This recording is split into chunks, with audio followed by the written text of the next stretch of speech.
How many of you would like to see some magic here right now? Well, I'm sorry.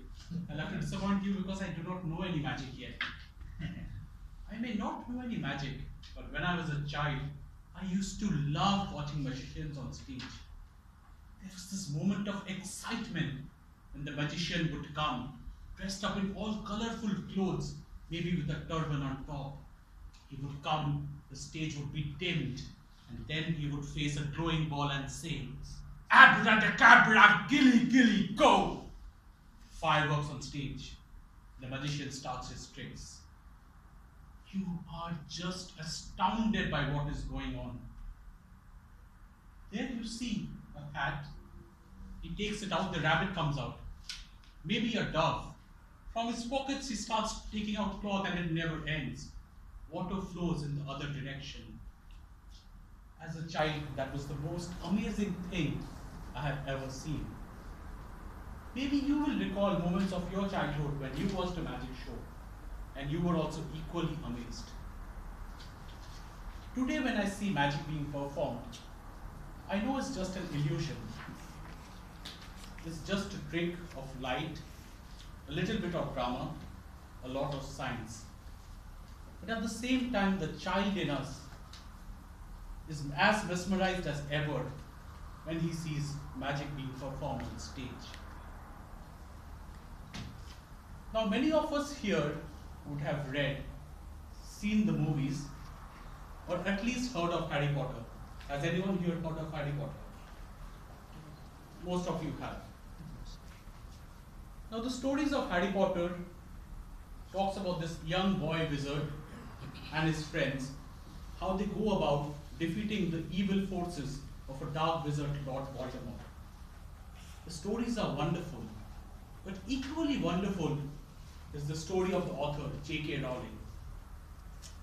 Now, when Miss Rowling was writing the books, she was unemployed, on the verge of bankruptcy. She was recently divorced with a single child. She was so depressed. And at one point of time, she even contemplated suicide. When she gave her book for publishing to the various publishers, it was rejected time after time after time, 12 times in all. Finally, this publishing house called Bloomsbury picked it up. But the chairman told her, "Ma'am, I think you should get a day job. You will never make money writing storybooks for children." Today, J.K. Rowling is one of the richest women in the world from writing stories about Harry Potter. Her net worth is approximately 600 million pounds. I'm a big fan of Harry Potter. I would have read all the books at least 10 times. And there have been so many instances when I would have wished, if only I could use these spells in my daily life. Every day, ritual in office. I would be working on my desk. My boss would come. "You! What have you done? Why have you not done this? Where is that report I asked for? Where is that?" I just wish I could look at him and do, "Silentio!" And his mouth would be zipped up totally. I'm a lazy person, you can see that. I don't exercise. When I'm sitting in my couch, if the remote is even somewhere there where this bottle is, I would not like to get up and get it.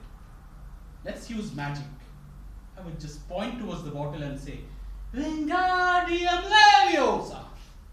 And the bottle comes flying to my hat.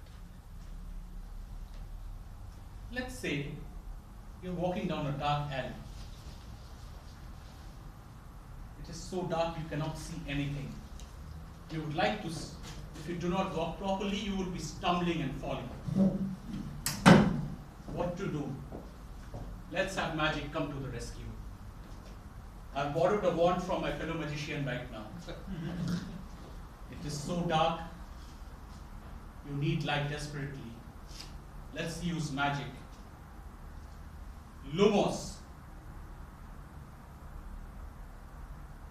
And the light comes on.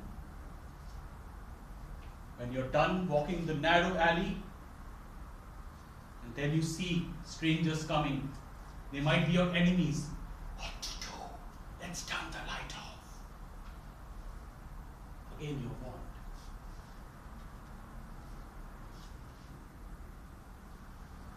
Knocks.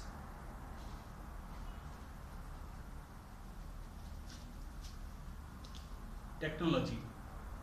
Isn't it magical? Just imagine 50, 70, 80 years back, when maybe your grandparents were young. If you had told them that this device, the size of a palm, can be used to connect with their families all across the world, they could see them, they could listen to music on it, read books, most probably they would be saying, "You're just talking about magic." Magic is not always about technology or science. Sometimes it is your own senses which can make things seem unreal. And just to clarify, I'm not talking about taking any illegal substances out here. Just think of a magical trip you have taken, a wonderful evening with loved ones over good food. Wouldn't you say that the experience was magical? For me, the most magical moment in my life was when my daughter was born 4 months back. We have a little bit of magic in each of us. You know, recently I helped my office boy renew his passport. For me, it wasn't a big deal. I took maybe half an hour filling up all the forms for him and helping him understand what to do. It wasn't a big deal for me, but to him, I was nothing short of a magician. He was so happy when he got his passport. He came to office with a box of sweets for me. He was so grateful. We have a little bit of magic in each of us. Just a simple smile can help someone who's not as privileged as you. Simple courtesies. There's a little bit of magic in each of us.